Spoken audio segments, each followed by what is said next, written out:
The Galactic Council's decree was absolute. Earth would submit or perish. To the Zeltrax, humanity was just another primitive species, a weak link in the cosmic chain. General Kalos, the Zeltrax commander, stood on the bridge of his warship, gazing down at the blue and green orb below. His crimson-scaled features twisted into a sneer. "Humans," he muttered, the word dripping with disdain. A race of savages playing with sticks and stones. On the planet's surface, General Adam Brooks stood in the ruins of what had once been a thriving city. The air smelled of smoke and scorched metal, the aftermath of the Zeltrax's orbital bombardment.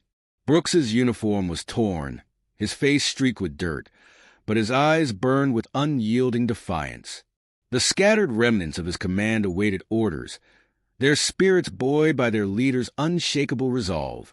Kalos's forces landed with mechanical precision, their gleaming exosuits and energy weapons a stark contrast to the human soldiers armed with rifles and makeshift explosives. As the Zeltrax commander stepped onto the battlefield, he was flanked by towering war beasts, their cybernetic augmentations humming ominously.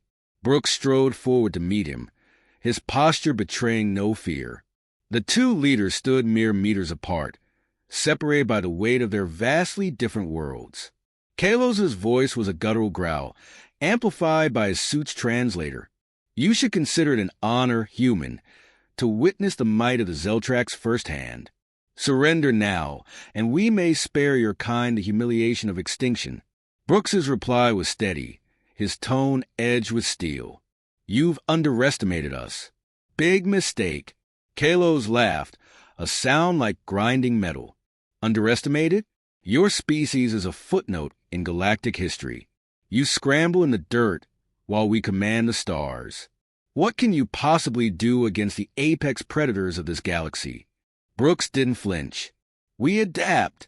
That's what we do. And when we fight with everything we've got." The Zeltrax forces unleashed their initial wave, confident their superior technology would crush the humans in minutes.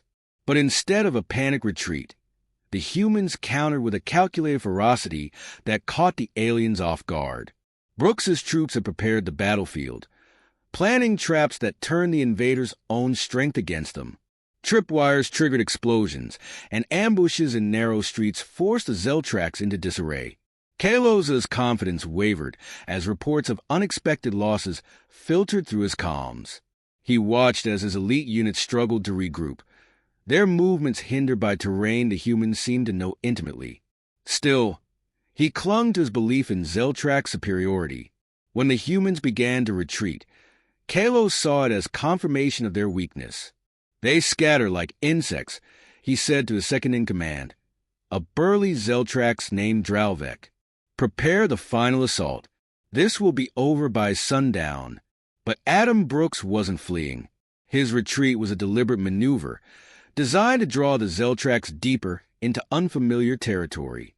As his soldiers fell back, they left behind subtle markers, cues for the next phase of their plan. Brooks's voice crackled over the comms, calm and measured. "Stick to the plan, boys. Make them think they're winning." The Zeltrax advanced, their war machines lumbering forward with arrogant certainty. Kalos strode at the forefront, eager to deliver the final blow. As he marched, he spotted Brooks standing on a ridge, a lone figure silhouetted against the setting sun.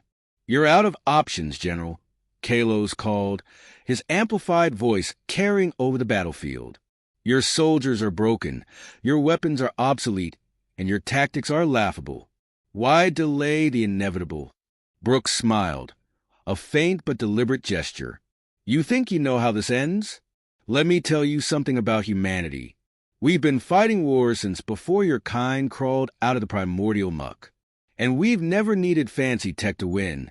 Kalos scoffed. "Your bravado is tiresome. What could you possibly have left to fight with?" Brooks's gaze was unwavering. "You're about to find out." With a sharp whistle, Brooks signaled his troops. Hidden explosives detonated across the Zeltrax formation, plunging their forces into chaos. The humans reemerged, striking with ruthless efficiency. Kalos's forces scrambled to adapt, their confidence shattered by the humans' unpredictable tactics. As the battle raged, Kalos found himself forced to confront an unsettling truth. These primitives were far more resourceful than he had anticipated, yet his pride would not allow him to admit defeat.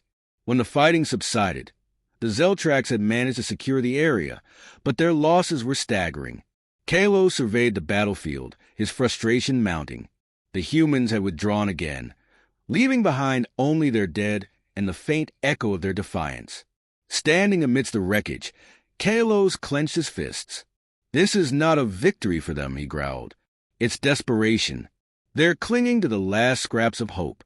Dralvek hesitated before responding. "Perhaps, Commander, but their persistence is troubling." Kalos turned sharply, his crimson eyes burning with fury. "Persistence means nothing when crushed beneath superior power. We will hunt them down and finish this." Far from the battlefield, Brooks regrouped with his men in a hidden encampment. The losses weighed heavily on him, but his resolve was unshaken. He addressed his troops, his voice carrying the strength of unbreakable conviction. "They think we're beaten," Brooks said. "They think their machines and monsters make them invincible. But they don't understand us. They don't understand the lengths we'll go to or the weapons we'll use. This fight isn't over. Not by a long shot."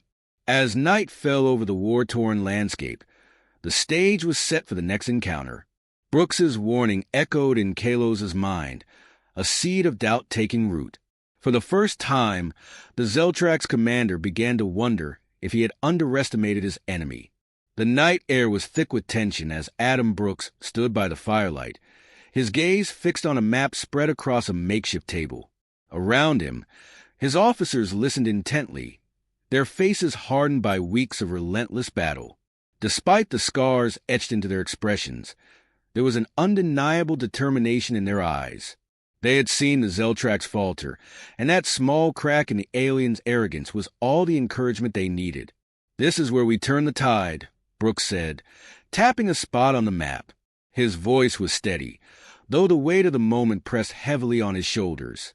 "They think they've seen everything we can throw at them, but they don't know the half of it." His officers exchanged questioning glances, their curiosity piqued. Captain Harris, a grizzled veteran with a perpetual scowl, leaned forward. "What's the plan, General? Another ambush?" Brooks's lips curled into a faint smile. "Not exactly. We're going to show them what real ingenuity looks like. They mock us for being primitive, for relying on what they see as outdated methods. It's time to prove them wrong." As dawn broke over the battlefield, the first phase of Brooks's strategy came into play. The Zeltrax had grown accustomed to relying on their advanced communication systems, confident that their encrypted signals were unbreakable. But they had overlooked a critical vulnerability: humanity's ability to think outside the box. High above the battlefield, a flock of pigeons soared, their small, feathered forms almost invisible against the pale morning sky. Each carried a tiny capsule, its contents vital to coordinating human movements. The birds flew unnoticed past the Zeltrax's signal jammers, their simplicity rendering them invisible to the alien sophisticated scanners. In a command center buried deep within the earth, Kalos frowned at the reports streaming in. His forces had intercepted human transmissions the day before, yet today there was silence. No chatter, no signals, nothing to suggest that the humans were even coordinating their defenses. "This doesn't make sense," Kalos muttered, his clawed fingers tapping impatiently on the console. "They were disorganized yesterday. How are they suddenly moving like a single entity?" His frustration deepened as his forces advanced, only to find themselves walking into yet another trap. The humans had anticipated their every move, as if they were reading the Zeltrax's plans before they were executed. Meanwhile, Brooks's troops used the cover of dense forests and narrow ravines to their advantage. Here, the Zeltrax's massive war machines struggled to maneuver, their size and weight turning their technological superiority into a liability. A column of mules, laden with supplies, moved quietly through one such ravine. The animals, sure-footed and unflinching, carried everything from ammunition to medical supplies. Brooks had long admired their resilience. They were indispensable in terrains where vehicles could not tread. But this wasn't their only role. As the Zeltrax pushed deeper into the ravine, one of the mules stood still, seemingly abandoned. Its load was unassuming, a bundle of what looked like discarded human supplies. When the aliens approached, the hidden explosive strapped to the mule's harness detonated with devastating force, collapsing the walls of the ravine and burying an entire Zeltrax unit beneath tons of rock. The humans struck swiftly in the aftermath, emerging from hidden positions to overwhelm the disoriented aliens. It was a victory born of ingenuity and sacrifice, the kind of tactic that the Zeltrax had never encountered in their conquests of other worlds. Kalos was seething. Reports of these primitive tactics defying his best forces filled him with a rage he struggled to contain. He slammed a clawed fist onto the table, the impact sending a ripple of tension through his officers. "These animals are nothing more than tools," he spat. "How can a race so dependent on beasts dare to challenge us?" Drelvek, ever cautious, hesitated before responding. "It's not the animals themselves, Commander. It's their ability to use them in ways we don't anticipate. They're exploiting our blind spots." Kalos glared at him, but said nothing. Deep down, he knew Drelvek was right. Elsewhere, in a field camp tucked safely behind the front lines, Brooks gathered his men for the next phase of their plan. He addressed them with the confidence of a leader who knew the stakes, but refused to let doubt creep into his voice. "They're starting to see it," Brooks said. "They're starting to realize we're not just fighters. We're problem solvers. They don't understand what it means to adapt, to find strength in the things they overlook." His words resonated with the troops, many of whom had grown up with the same stories Brooks had. Tales of war horses carrying knights into battle, of pigeons delivering life-saving messages, of dogs sniffing out danger where no machine could. When night fell, the humans made their boldest move yet. A cavalry unit, riding war horses fitted with lightweight armor, advanced on a Zeltrax supply depot. The horses moved silently through the darkness, their riders guiding them with the precision born of countless hours of training. The Zeltrax guards, accustomed to scanning for mechanical threats, were unprepared for the swift and silent attack. The horses charged into the camp, their speed and agility allowing them to weave through obstacles with ease. Brooks himself led the charge, his presence a rallying point for his men. By the time the Zeltrax reinforcements arrived, the depot was in flames, and the humans had disappeared into the night. The victory was more than tactical, it was psychological. The Zeltrax, who prided themselves on their dominance over the natural world, were being outmatched by a species that found strength in cooperation with it. Kalos, now visibly shaken, paced the bridge of his flagship. He couldn't ignore the truth any longer. The humans were unlike any enemy he had ever faced. They were resourceful, unpredictable, and, most troubling of all, relentless. In the quiet of his command chamber, Kalos reviewed the reports again, his mind racing. He had dismissed the humans as primitives, but now, a nagging thought took root in his mind. Perhaps their simplicity was their greatest strength. As he stared out at the war-torn planet below, Kalos made a silent vow. He would crush these humans, no matter what it took. But deep down, a sliver of doubt remained. And on the ground, Adam Brooks was already preparing for the next phase of the battle. He knew the Zeltrax wouldn't underestimate them again, but that didn't matter. The humans had more surprises in store, and Brooks was determined to show the aliens that underestimating humanity was always their first and final mistake. The moon hung low in the night sky, casting a pale glow over the battered landscape. Adam Brooks crouched by the edge of a ridge, his binoculars trained on the Zeltrax encampment below. Their supply depot sprawled across the valley, its defenses formidable but not impenetrable. Rows of energy barriers shimmered faintly, and sentries patrolled in rigid, mechanical precision. Beyond the barriers, the heart of the alien war machine pulsed with activity. Brooks lowered the binoculars, his expression grim. "They've tightened security," he murmured, mostly to himself. He glanced at Captain Harris, who stood nearby, a hand resting on the reins of his horse. "They know we're coming." Harris shrugged, his weathered face betraying no concern. "Let them think they're ready. They're still looking for drones and tanks. Not this."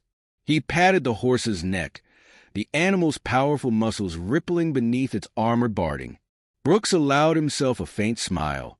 The cavalry was a relic of the past, or so many had thought. Yet here, against an enemy that relied so heavily on technology, the old ways had found new purpose. These horses were not just weapons. They were symbols of humanity's ability to adapt and overcome. The plan was simple in its audacity: a direct cavalry charge to disrupt the Zeltrak supply chain, followed by swift extraction. It wasn't about annihilating the enemy. It was about breaking their morale and forcing them to reallocate resources, buying precious time for the rest of humanity's scattered forces to regroup. As the hours crept toward midnight, the men prepared in silence. Armor was checked, weapons loaded, and horses readied for the charge. The animals, seemingly aware of the danger ahead, stood calm and resolute, their breaths visible in the chill air. Brooks moved through the ranks, his presence steadying the men as he offered quiet words of encouragement. Each soldier here was handpicked, not just for their skill, but for their resolve.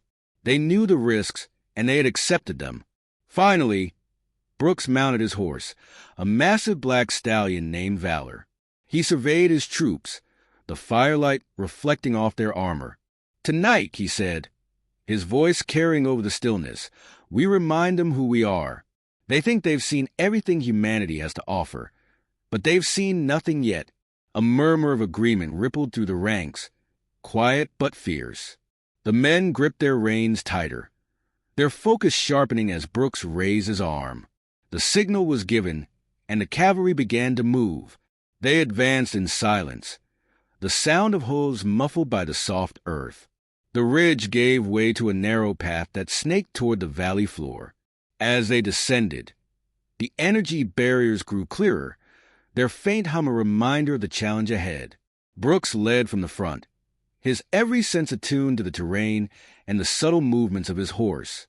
When the path widened, he raised a hand, signaling the men to fan out into formation. The sight of the cavalry assembling in the moonlight was both ancient and surreal, a tableau of defiance against the alien invaders. Then, with a roar that shattered the night, the charge began. The ground shook beneath the thunder of hooves as the horses surged forward, their riders wielding rifles and sabers. The Zeltrak sentries reacted with panic, their disciplined formations crumbling as the humans closed the distance. Energy bolts lanced through the air, illuminating the battlefield in flashes of blue and white. Brooks leaned low over Valor's neck, feeling the heat of a near miss as he urged the stallion onward. Around him, his men pressed the attack, their momentum unstoppable. The first energy barrier fell under the concentrated fire of portable disruptors carried by the cavalry's rear ranks. The humans poured through the gap, their charge unrelenting. Brooks's saber flashed as he cut down a Zeltrak soldier, the alien's carapace-like armor splitting under the force of the blow. The horses proved to be more than just mounts. Their sheer presence caused chaos among the Zeltrak's ranks. The aliens, unaccustomed to the sight of such creatures, hesitated, their confusion turning to fear as the cavalry tore through their lines. At the heart of the depot, Kalo stood frozen, his eyes wide with disbelief. He had been certain the humans would attempt a conventional assault, relying on vehicles and heavy artillery. This was something else entirely. "Deploy the mechs," Kalos barked, his voice rising above the din of battle. "Stop them." Massive Zeltrax war machines emerged from hidden bunkers, their weapon systems locking onto the advancing cavalry. Brooks spotted them immediately, his mind racing. The mechs were powerful, but they were also slow. He knew they had only moments before the tide turned against them. "Second wave, now!" he shouted into his calm. From the darkness, a second unit emerged, this one on foot. They carried specialized launchers, each loaded with high-yield explosive rounds.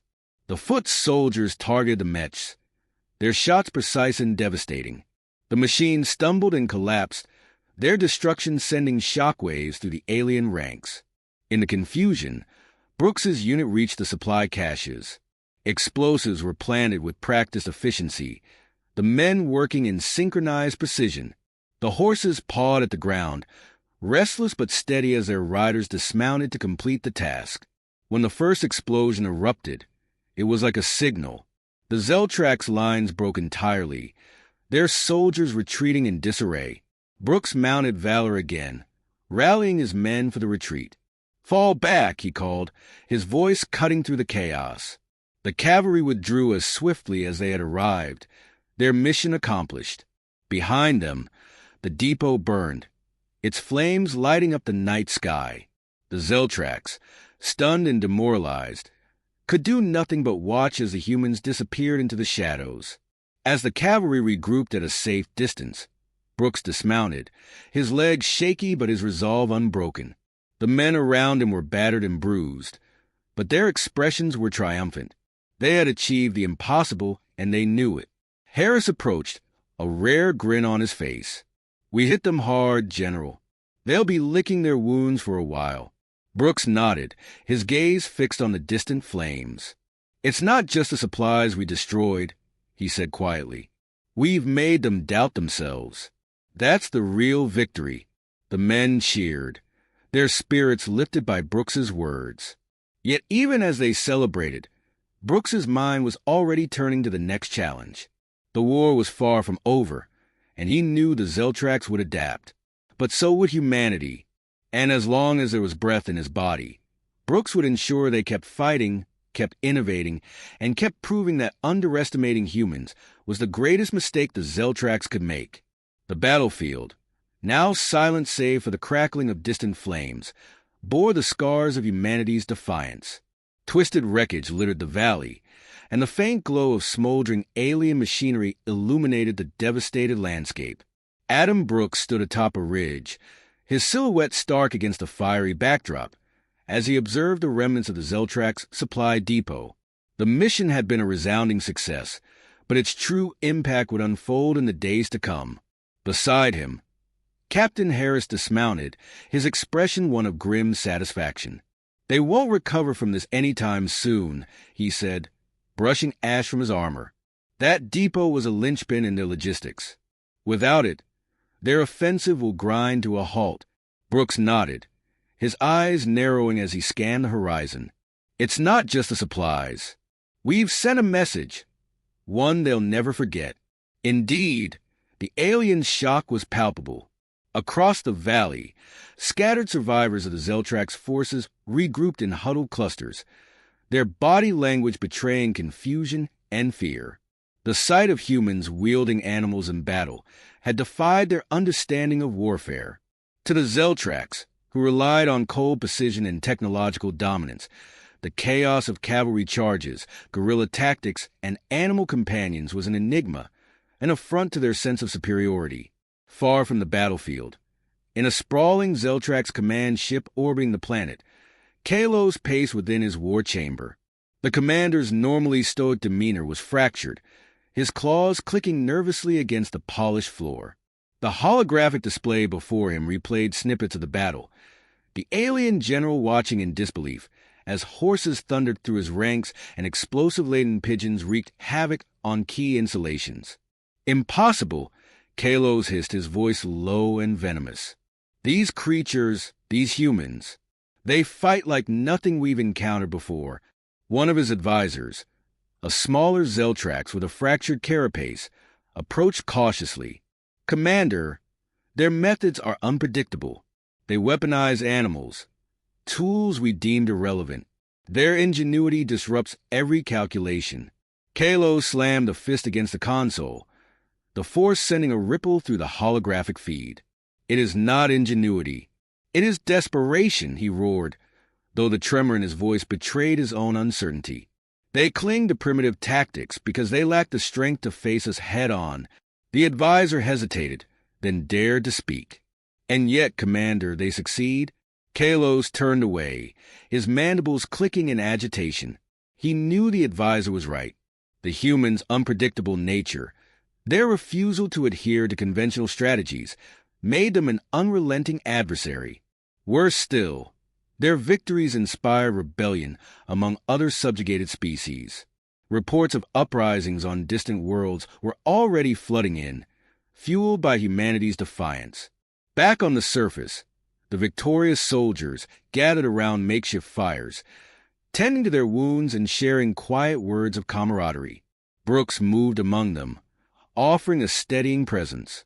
Despite the triumph, he carried the weight of the losses they had endured. Every victory came at a cost, and tonight was no exception. As he approached Harris, who was cleaning his saber, the captain looked up with a wry grin. "You think they'll ever see us the same way again, General?" Brooks chuckled softly, the sound tinged with weariness. "If they do, it won't be as prey."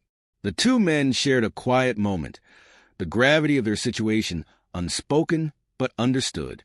The war was far from over, but tonight they had struck a blow that would echo across the stars. At dawn, a scout returned with intelligence that confirmed their success. The Zeltrax forces were in disarray, their supply lines shattered. Brooks took the news with a mixture of relief and resolve. This victory was a foothold, nothing more. The road ahead would be long and brutal, but he was determined to see it through. Hours later, transmissions intercepted from the Zeltrax fleet revealed the extent of their humiliation. Across their networks, discussions swirled around humanity's unexpected tactics. The aliens debated furiously, their arrogance eroded by the realization that they had grossly underestimated their foe. Kalos, addressing his superiors in a hastily convened war council, tried to downplay the significance of the defeat. It was an anomaly, he insisted, his tone desperate, a fluke born of their savagery. But the expressions of the other Zeltrax commanders betrayed their skepticism. One of them, a veteran of countless campaigns, leaned forward, his voice cold and measured. "You misunderstand, Kalos. This is not savagery. It is adaptability. And if we fail to adapt in turn, we will fall, as others have before us." The weight of the words settled over the chamber, silencing further protests. Kalos clenched his mandibles, his frustration mounting. He knew the tide was turning, and it terrified him. Back on Earth, the victory became a rallying cry. News of the battle spread rapidly, inspiring resistance movements and bolstering morale. Footage of the cavalry charge, captured by hidden drones, circulated across human networks, becoming a symbol of defiance. Children in underground bunkers whispered of the war horses, and resistance leaders cited the battle as proof that humanity could and would prevail. Brooks, however, remained pragmatic. In a secure briefing with his senior officers, he outlined the next steps. "This isn't over," he said, his voice firm. "The Zeltrax are wounded, but they're not broken. They'll come back stronger, and we need to be ready." Harris nodded, his expression serious. "And when they do, we'll remind them why they fear us." As the meeting adjourned, Brooks lingered, staring at a map of the planet. His mind raced with strategies, contingencies, and the weight of leadership. The stakes were higher than ever, but so too was his determination. In the vastness of space, the Zeltrax War Council reached a grim consensus. Humanity was no longer an anomaly. They were a threat. Plans were set in motion, resources redirected, and vengeance promised. But deep in their hearts, a seed of doubt had been planted, one that would grow with every subsequent encounter. And so, as the fires of resistance burned brighter, humanity and the Zeltrax prepared for the battles yet to come. Both sides knew the war had entered a new phase, one defined not by strength alone, but by the unyielding spirit of a species that refused to be conquered.